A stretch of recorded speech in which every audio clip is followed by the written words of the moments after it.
সূরা বাকারায় আল্লাহ তাআলা ইব্রাহিম আলাইহিস সালামের একটা ঘটনা বর্ণনা করেছেন। ইব্রাহিম আলাইহিস সালাম আল্লাহ তাআলাকে বললেন, আল্লাহ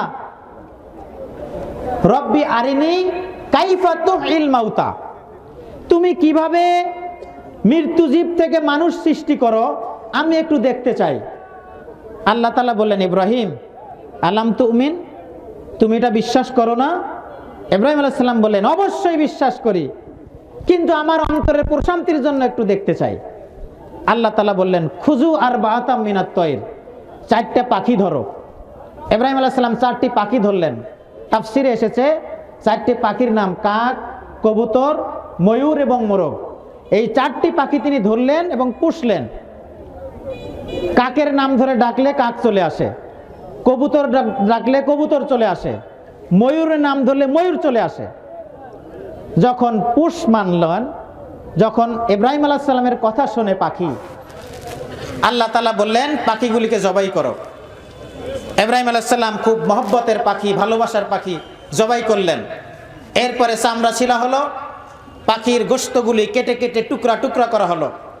এবার একটা পাত্রের মধ্যে রেখে মিক্সড করা হলো।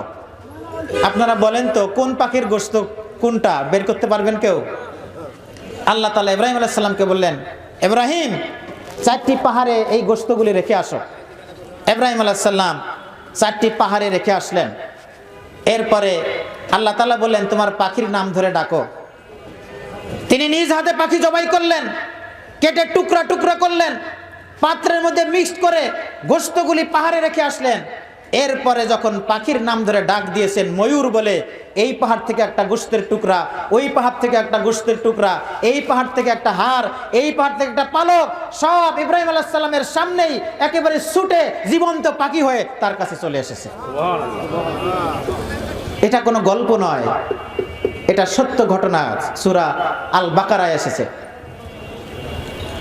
যে আল্লাহ এরকম অস্তিত্বহীন পাখির গোশত থেকে পাখি সৃষ্টি করতে পারেন, সেই আল্লাহ তাআলা আপনাকে আমাকে আবার জীবিত করতে পারবেন কিনা বলেন তো?